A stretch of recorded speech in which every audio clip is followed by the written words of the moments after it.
Welcome back to OPTCG Central, your hub for all things One Piece card game related. Before we dive in, don't forget to like, subscribe, and ring the bell. It really helps us bring you more One Piece TCG matches and more. And as fast as possible, you want to build a big board. So that's what I'm thinking. But yeah, players are ready. They did the mulligan. They set up. Judge is getting ready, and then we will start with the top 4. Here we go. Moria going first. Off in the top 4, you get 1 Don, you do nothing, you pass over to Nami and Wim. We have 2 Don. What can we do with them? Not sure. Oh, you know what we can do? We can put 1 on Nami, because of course then when Tim attacks, you can activate the Nami skill to put your leader up to a 7k for the turn. So you need to make sure as often as possible you can have that on there. But, one little side note, here comes a Perona as predicted. No, sorry, yes. Okay, so you discard the Perona from hand and then play it from trash. There we go. Yes. But it's important because if Nami keeps trashing cards from hand to use a leader skill, and then Perona's making you trash cards from hand as well, that can add up over the course of a few turns. He needs to decide first to trash and afterwards if he wants to counter or not. We are trashing a red rock. Yeah, the card that you don't really need into Moria because the Moria doesn't have really big drops. Like the biggest cost is a 6 cost Moria, so red rock not that efficient. And we decide to counter, so going to 4. Okay, nothing there in terms of getting life away from the Nami then. And then we got Tim. A little bit of a swing, it looks like. No, we got the Nojiko coming down. That is going to bounce Perona. Nice little trick up Nami's sleeve there. Kind of card, you can't play it in many decks. You really need a Nami, but where you have a Nami as your leader, Nojiko does come in as a very fun little option. And a lot of cards in hand for the Moria player. And we did see last game that Pudding can come up, so he's definitely thinking about that. And that's then also he's a play gonna know. On 6 Don, Nojiko and Pudding again. That's really hard for him. And you know, when you get to this stage of the tournament, your friends, everybody else, people are going to be keying you in on what your opponent is playing. When you make top 4, there's going to be someone in your group who can tell you, oh yeah, that Nami, look out for the Pudding, look out for this, that, and the other. I played them, or somebody, my friend played them, or the person next to me played them. The scouting is good. And don't get me wrong, I know it's open deck list, but you're still going to be sharing information and tendencies as much as you can. Now we get the 2k coming down onto the Nami, but it is that Kazan, and Nojiko Pudding would be insane here for the blue-yellow Nami. Oh, that's we started Nojiko. Kazan goes away. And there is the Pudding. You called it, Ruben. You said it would be insane. Well, it's certainly annoying, I'll give you that. Now we get the Nojiko bounce into Kazan. And of course, it's that combination of bounce into hand and then make you shuffle your hand into your deck. So you don't even get to just replay it next turn if you want it. That was a really good start for Wim here, having 2 Nojikos and a Pudding.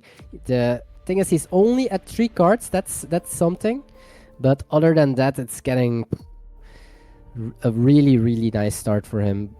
Let's see. Did Pudding punish us or not?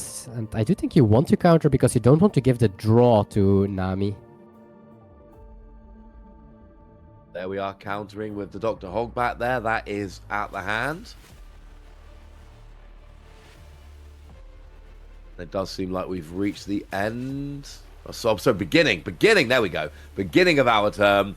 So what have we got? Last couple of things you've done have been frustrated by the Nami player. Double Nojiko have come down and got rid of some of your most fun characters. Pudding has put you down to a low hand, so it's just a 6k leader swing coming out from the Moria here. And it seems like we're having an Absalom coming down. This is, of course, the leader skill coming in. And if I see correctly, there's no Don underneath the Nami, so the leader skill isn't on board.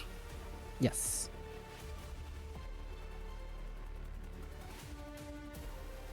So what are we getting back Swing with the six. leader skill?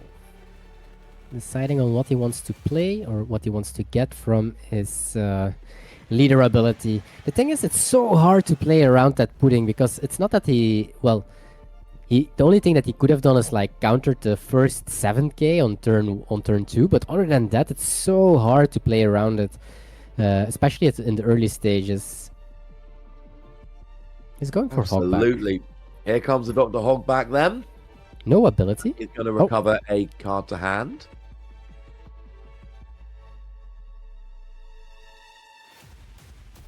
He's not using the ability of Hogback, it seems, because the attack is going through. And now 4 done.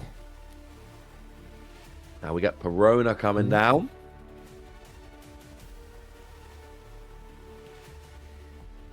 Two bodies on the board for Moria. Only, well, 5 cards now for the Nami.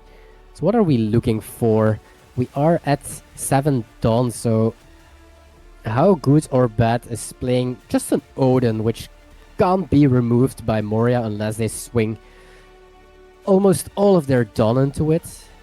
Can imagine that is annoying, but maybe just not now. Maybe you value that Dawn on your leader so you can become a 7k leader in your opponent's turn as well. So it starts with a 5. Okay, so 5k swing here from Puddin. I do think Odin being kind of protected from the usual tricks of Thriller Bark does become a very nice option, but you're right, sometimes you have to wait a little bit so you've got the resources available to actually use it. That swing went through. Moria goes down to 3 life remaining. Nojiko, unfortunately, is not going to be a particularly strong attacker, to put it mildly. We now do get 1 Don underneath the Nami.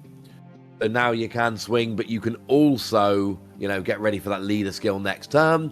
And then we're going to have a bunch of Don being used, and it's going to be Jozu coming down.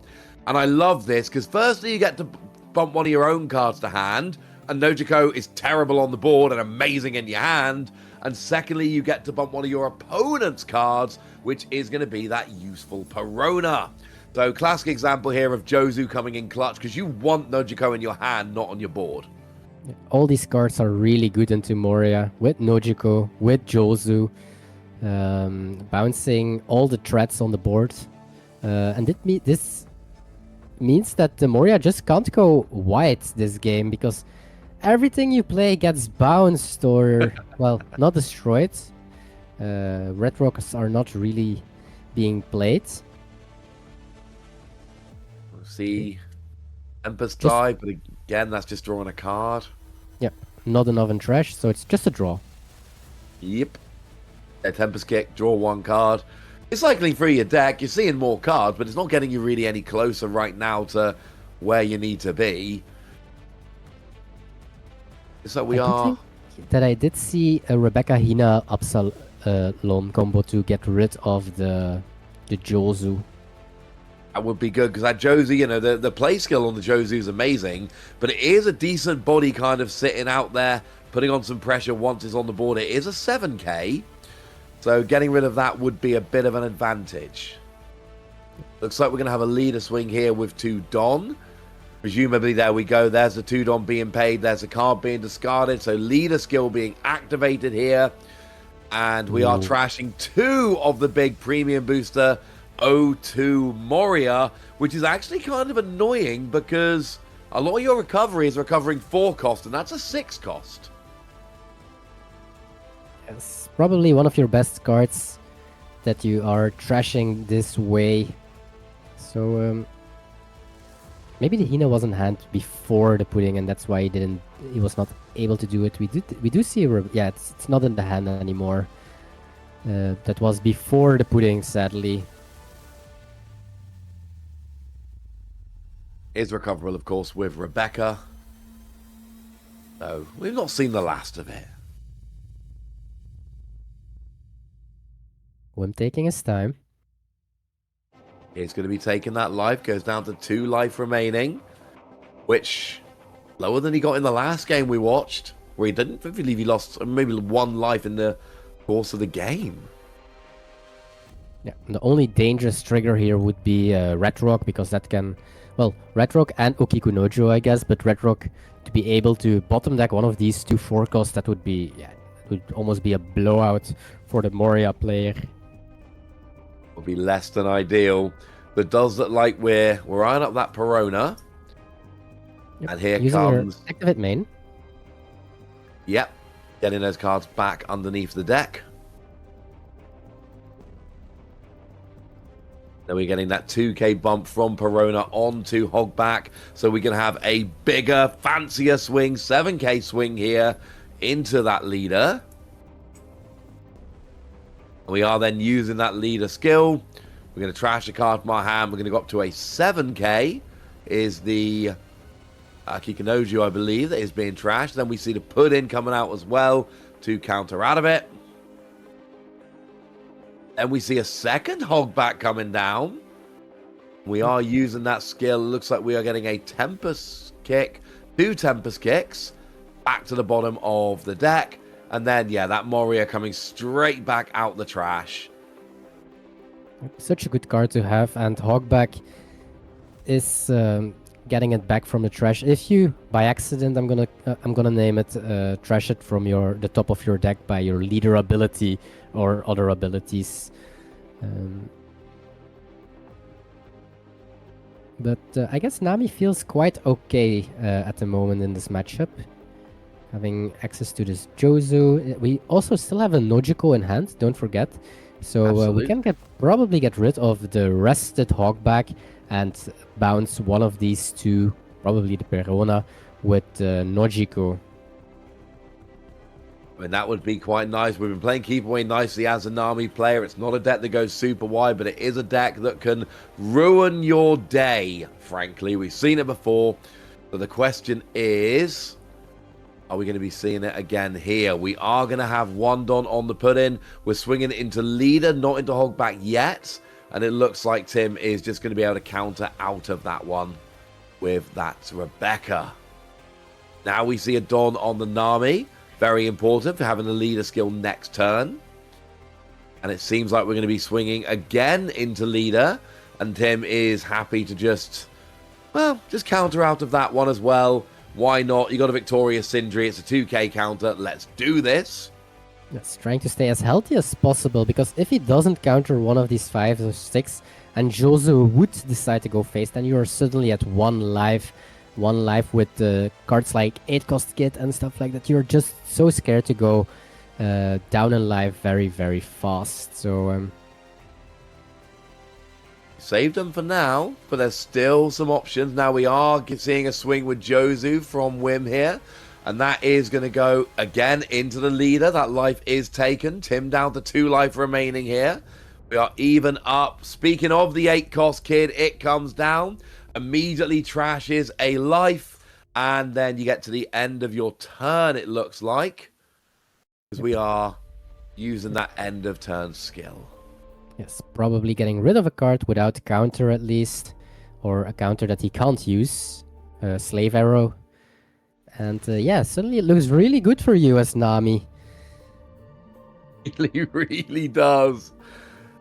So now what can Tim do to kind of steady the ship, so to speak? You got some 5k bodies on the board, but they've not really done enough now. And you're staring down a Jozu and a kid, some big bodies over on Wim's side of the board. We're starting off with... oh no, we are just having a fist pump there. Looks like Wim is going to be winning game 1. And Blue Yellow Nami is 1 game away from making the final of the One Piece card game regionals here in Utrecht. Yes, very smart, I think, from the Moria player. Sometimes you just have to acknowledge that you can't make it anymore in this game. You only have 1 hour for a best of 3, and some games just take longer. So if he decides I can't win this game anymore, I will just go to game 2. So I have more time for game 2, hopefully game 3, because that's the reason why I'm conceding.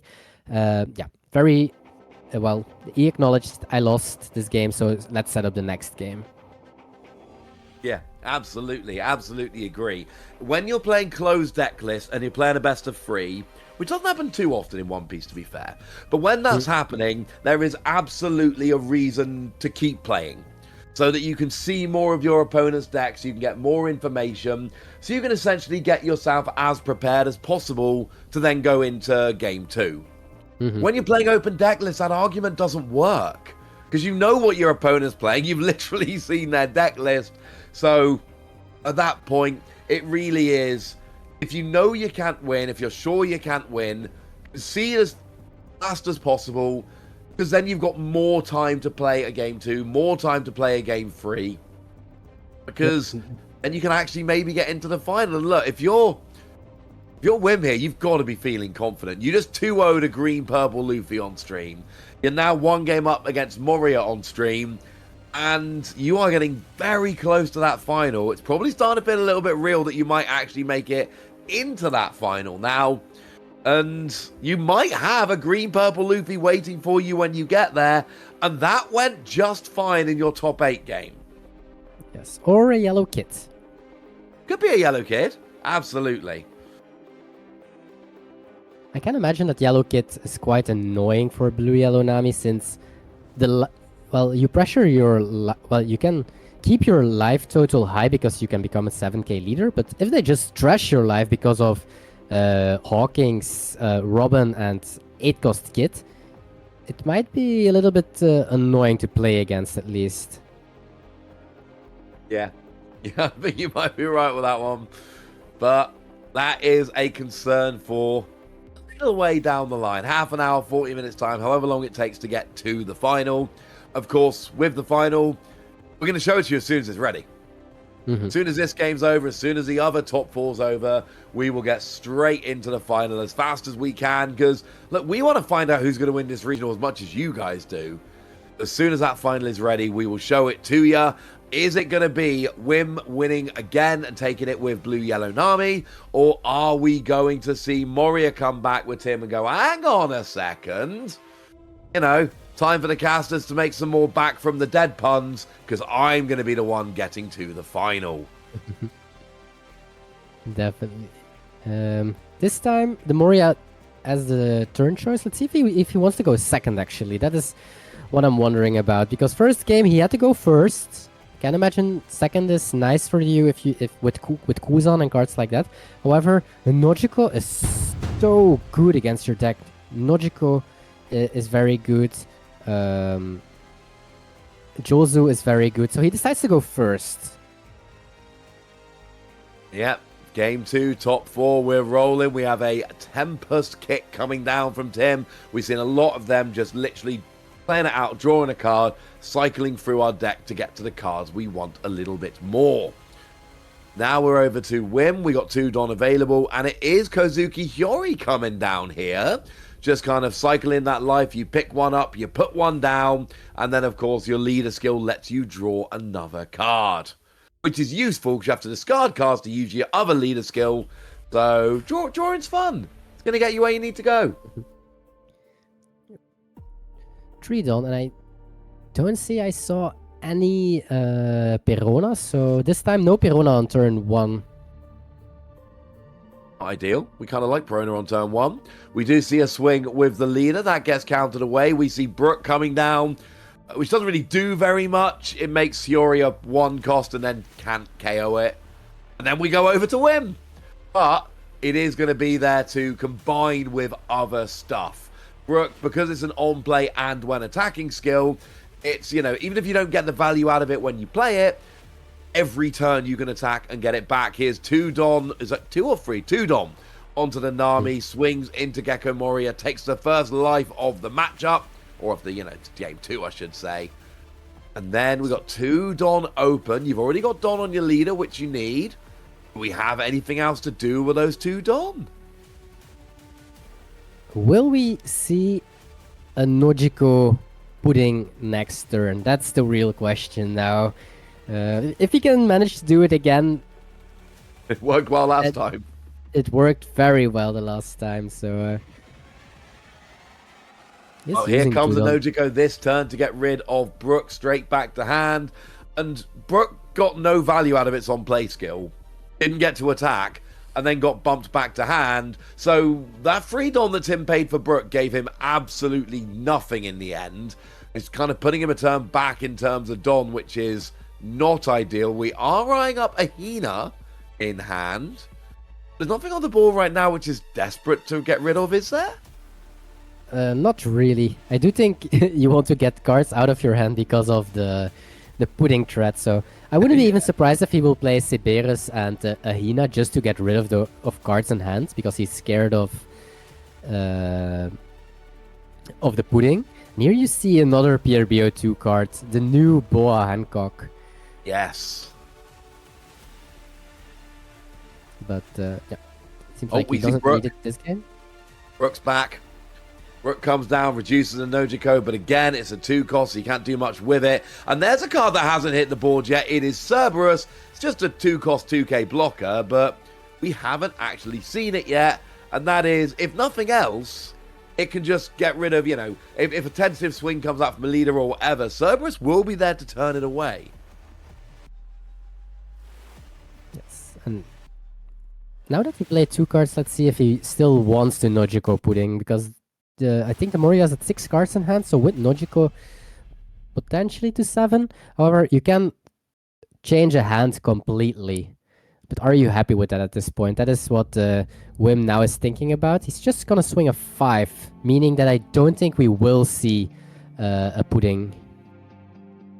Bogback has been trashed from hand to counter that. The life will not be taken. You're stuck at 4. You do have that Cerberus there as a blocker if you need it. That's the thing about pudding, though. Pardon? Jozu would also be really good here for a Wim.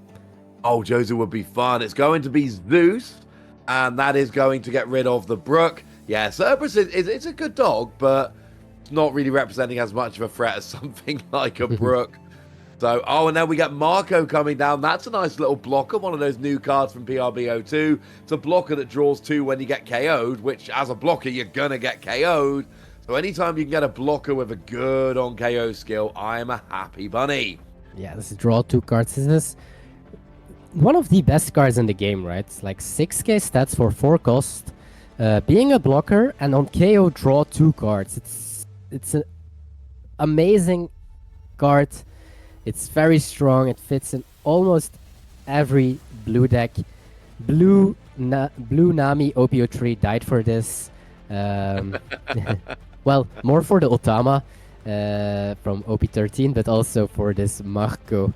But it was going to get very, bad. very strong card. Yeah, OP03 Nami was going to become a bit of a problem with those new cards. Unfortunately, or fortunately, depending how you look at it, that never happened. Hina now is going to drop Marco to a 0 cost.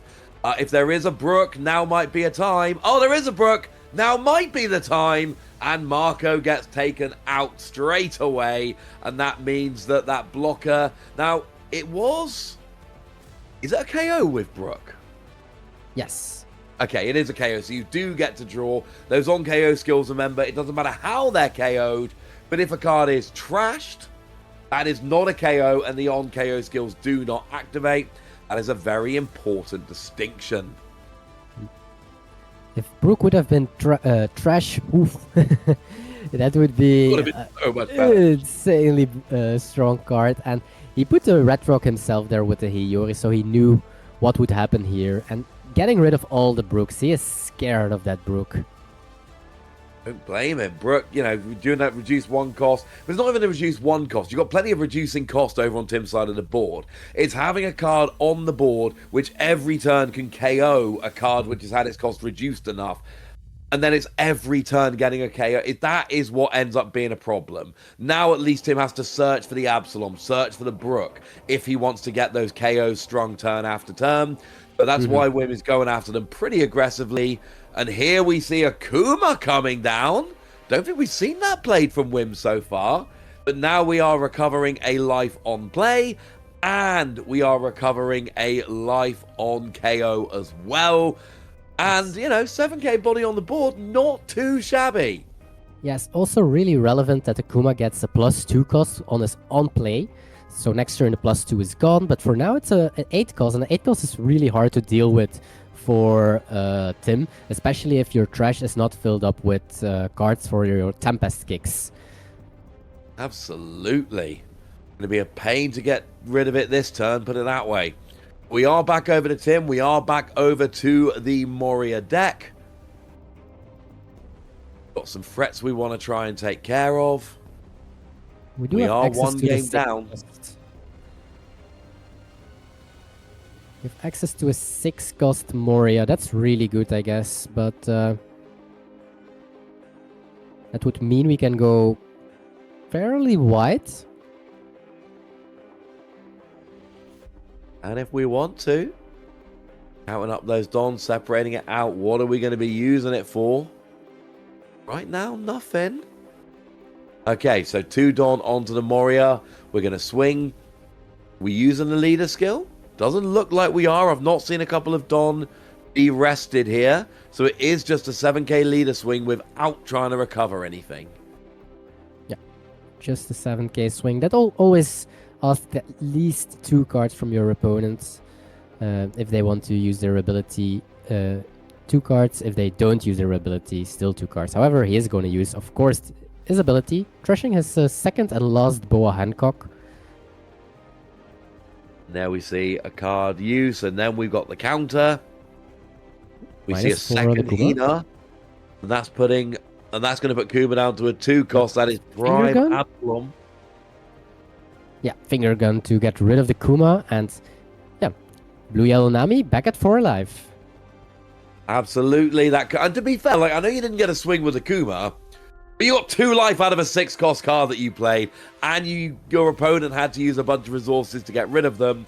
I am calling that a win. Yeah, he's quite happy about it, I would say. And back at 4 life, so no stress of dying very soon. He can decide to play out one of his 8-cost kits, trashing a life from his opponent after swinging, I guess. But other than that, also the Hinas has been used, so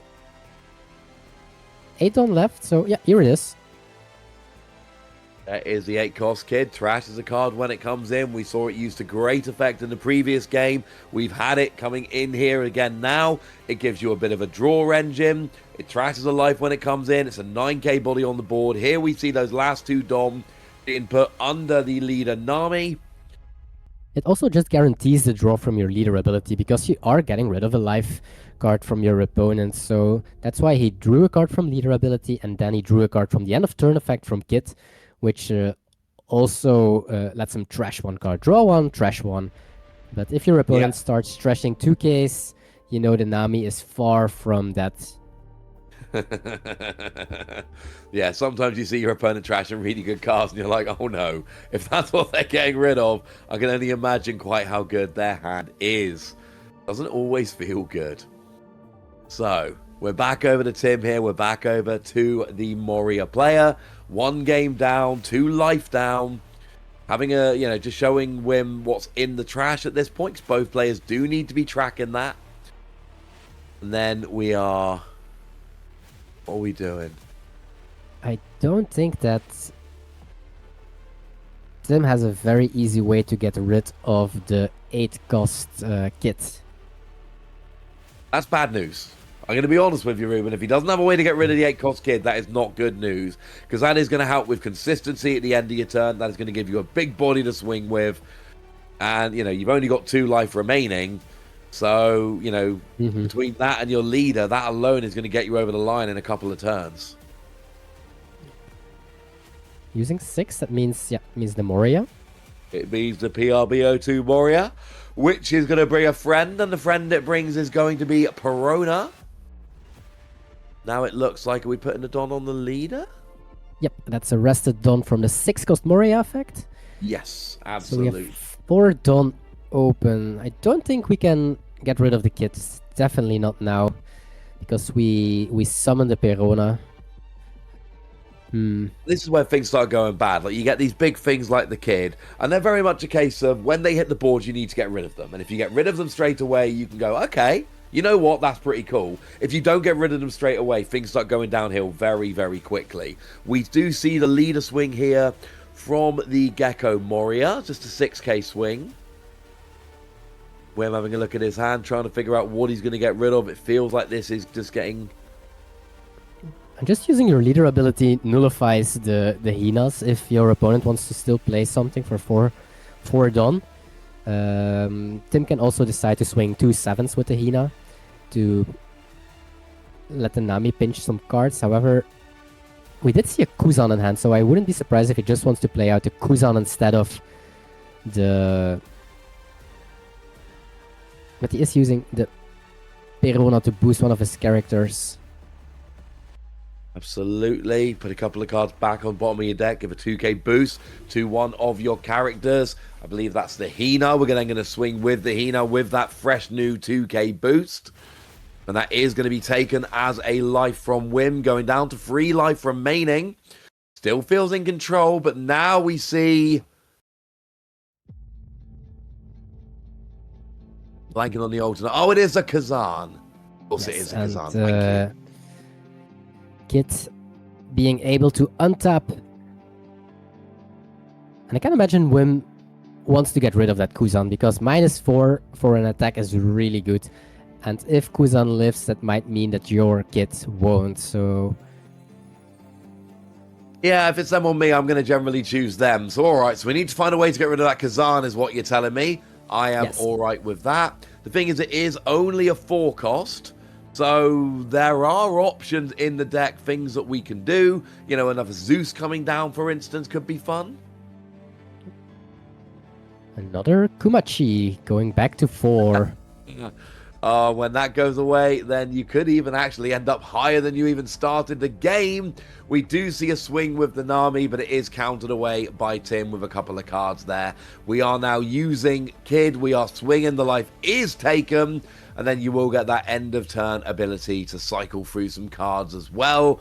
Tim really seems to be on the ropes here. Good news is they've got a nice wide board. Their Kazan has survived the turn. These are good things. Bad news is you got 1 life remaining and you are 1 game down. The Kazan has not survived the turn. Nojiko has come down and bounced it back to hand.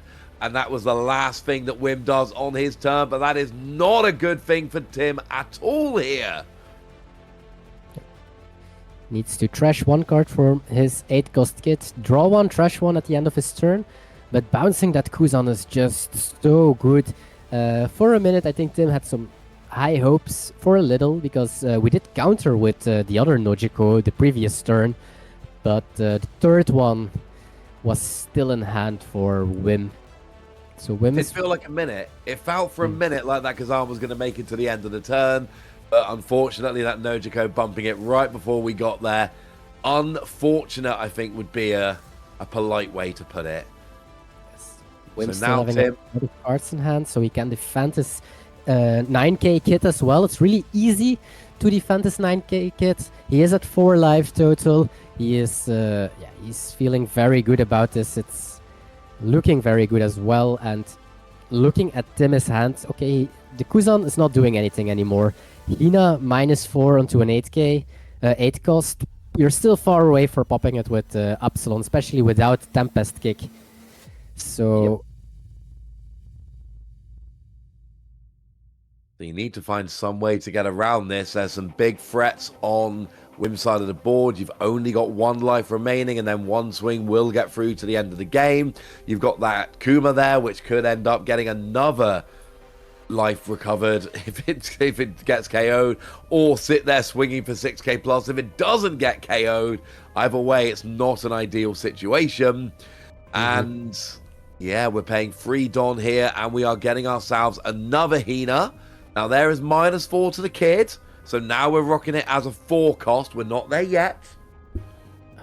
Toy Soldier, so we can put it to 1 and then probably Upsilon, but that means the 2k out of hand. Best alternate art from Premium Booster 01. Just putting that out there while we got a second. Does Definitely. Get rid. Well, will allow us to get rid. The kid isn't gone yet, but of course, you can always use your Gecko Moria skill, and that is going to guarantee access to the Absalom. There is the Absalom. That is going to get rid of the kid.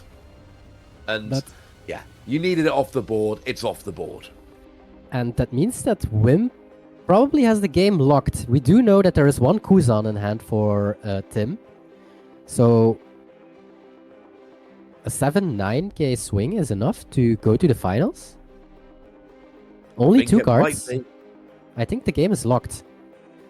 I think you might be right. Certainly, if you see your opponent with 1 life, no blockers, 2 cards in hand, you know that, you know, with in the absence of any other information, 2 big swings will probably get you through. So, Yep. yeah, I think I might agree with you here, Ruben. We just need decent swings. Seems like we're using 7-9. the leaders. Not even that big, actually. 7-9 is enough. Because we do know that Kuzan is in the hand. That's the reason. He didn't trash Kuzan with his leader ability because he didn't have any Upsilon in his trash. And so that's why he trashed Upsilon to play out Upsilon with his leader ability to KO the kid.